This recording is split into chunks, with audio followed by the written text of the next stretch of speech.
what's up? How's it going? Thanks for watching. Thanks for being here. Welcome. This is Sean. I do sneakers, I do travel, and everything in between.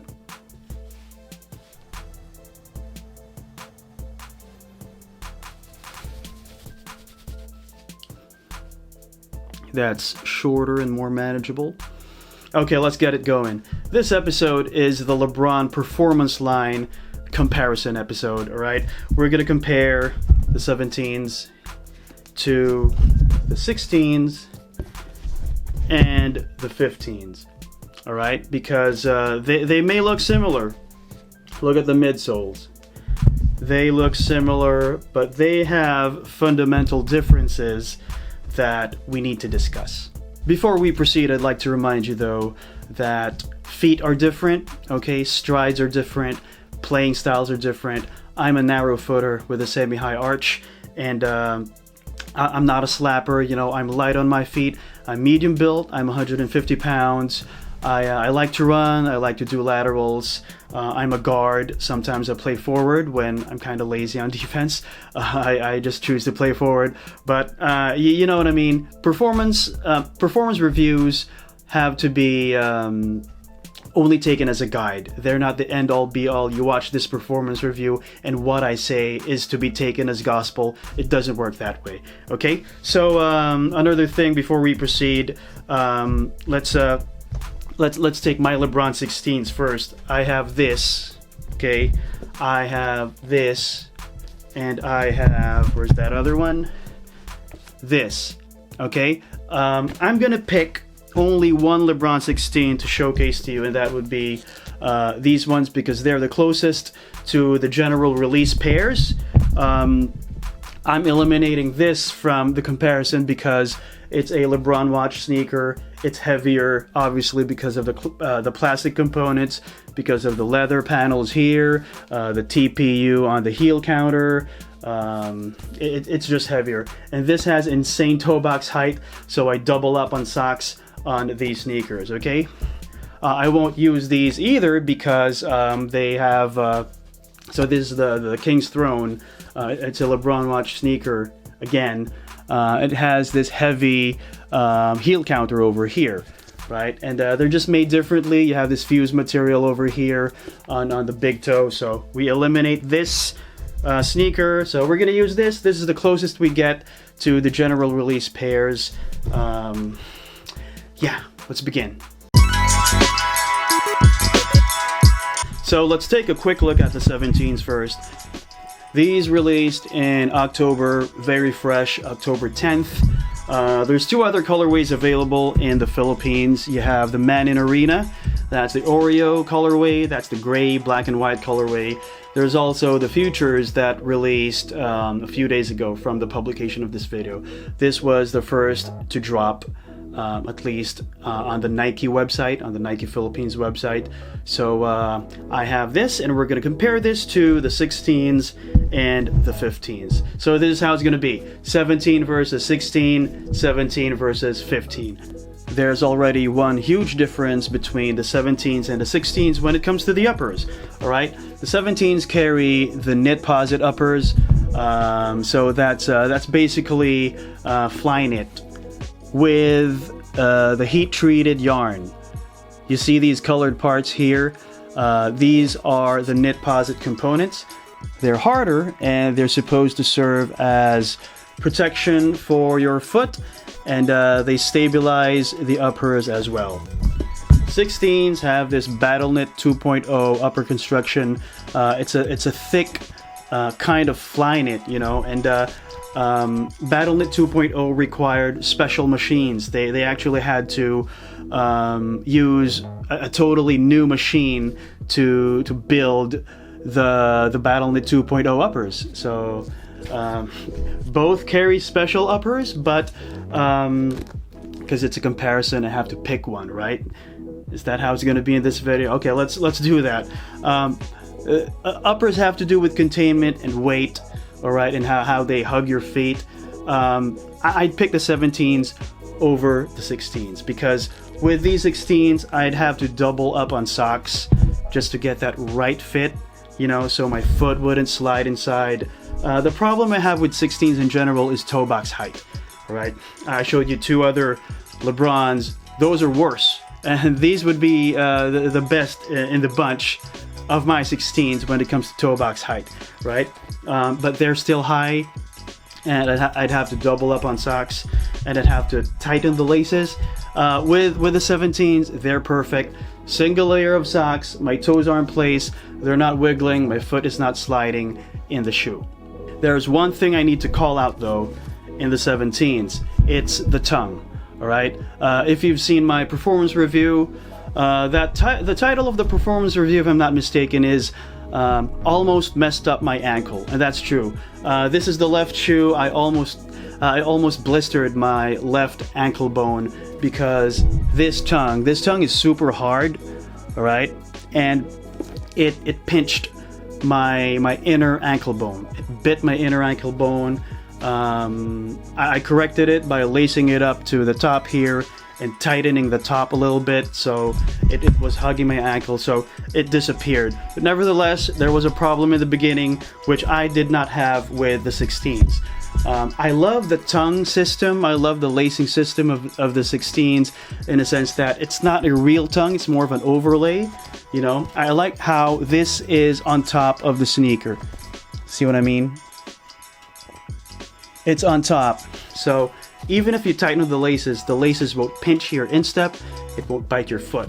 And there's nothing here on the sides that'll actually pinch your ankle bone, all right? So tongue-wise, it goes to the 16, but overall containment, overall fit, it goes to the 17s. I hope I'm not confusing you.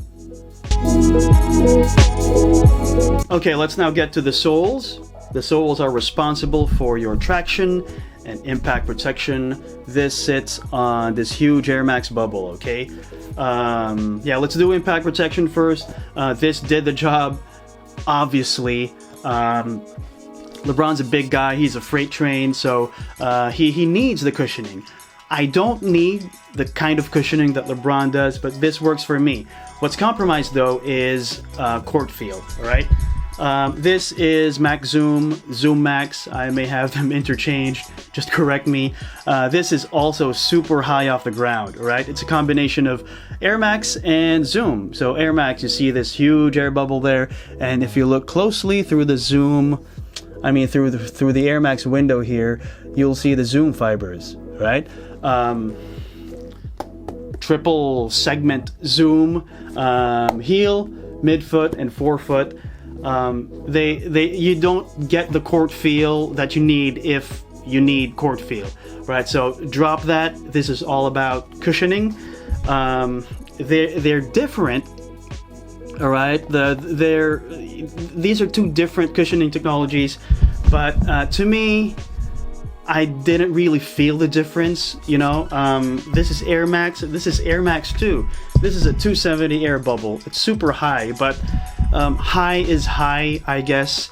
So they're the same.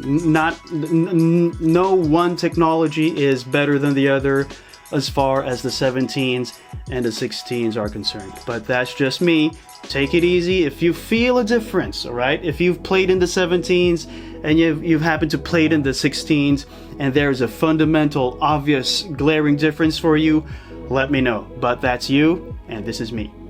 Let's look at the outsoles. Let's look at both traction patterns here. For the 17s, this particular model, these Lakers away 17s have a solid rubber outsole, all right, and you have this this foam here right in the middle with a signature. The 16s have this, it's a multicolor solid rubber outsole from the forefoot, midfoot, and heel, but it's different here at the toe area where you have this translucent, icy outsole by the toe area, okay? They both bite the floor well, but by virtue of consistency and by having this solid rubber outsole, traction will have to go to the 17s. Okay, let's proceed to the 17s versus the 15s.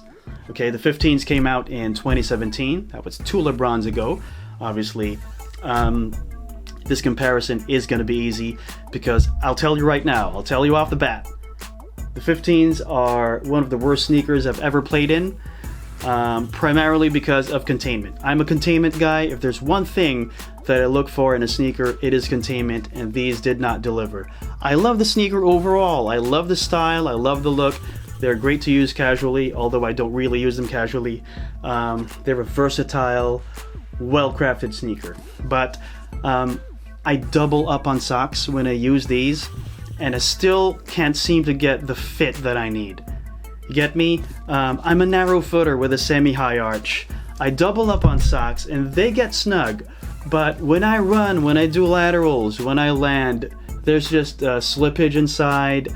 My feet hurt after 3 minutes of intense play, so I get foot pain. And the lacing system is just poor, in my opinion. Again, this is me, this is my experience.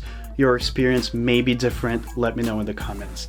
All right, you have a very thin tongue area here. So it's not a tongue because it's a booty construction upper, but this layer is thin. All right, so when I tighten the laces, I feel the laces on my instep and it's uncomfortable, right? And that's wearing double socks, guys. Take note.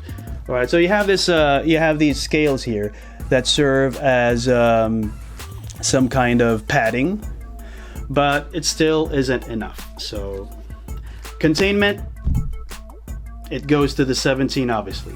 Okay, cushioning now. The 15s are the same as the 16s. Looking at that, that's identical. 3 segments, max zoom, all right? And I did tell you that the 17s and those 16s are similar, and there was hardly any difference, so I won't even call out the difference. 17 versus 15, impact protection, they're the same. Okay, traction now. You know by now that the traction on the 17s are excellent, so you know that. The 15s though, so it's a little tricky, okay? I love the traction pattern on the 15s because they're spiky, they're tiny diamonds, all right? And they just bite the floor. The problem though is that these are clear, icy outsoles, and to me, icy outsoles are slippery, so it kind of works because of the traction pattern. But if these were solid rubber, solid white, or solid black, these would be perfect in terms of traction. This is the Ghost colorway. There are other LeBron 15s that have solid rubber outsoles, so I'm thinking those would be better, or they would compete with the 17s. But given the structure, given the makeup, given the material used for the outsoles on these 15s, traction goes to the 17. Oh, if I may add, icy outsoles over time get ugly because they turn yellow.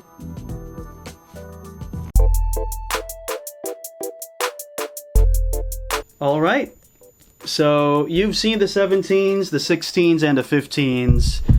The 17s are the obvious winner in every category. Yeah, they got, the 17s got the uppers category, they got the traction category and the cushioning category. So yep, it's a hands down winner, and I'm not dissing the other two. They're two great sneakers, and as you know, sneakers are personal. It's a matter of preference, it's a matter of taste, it's a matter of playing styles, it's a matter of foot shape, it's a matter of stride. It all depends on the user. The 16s are still available. You'll find these at the outlets. They're on sale already. Check them out. Well, not this pair, because these are kind of limited. But the general release 16s, you'll find them online also. They're on sale. The 15s though, I don't think they've pulled this out already. They're no longer available in the outlets. If they are, if you've seen pairs, let me know. But you can still find this online. Of course, they're on sale already because they're an old model. The thing though with Lebrons is every Lebron, including the 17s, they would go on sale 5 or 6 months after the release, sometimes earlier. But they mark down the price, but they're still expensive. Like these ones still go for above 6,000 pesos.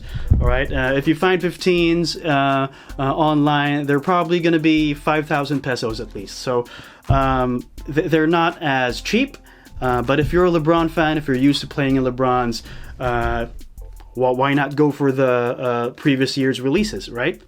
So yeah, there you have it.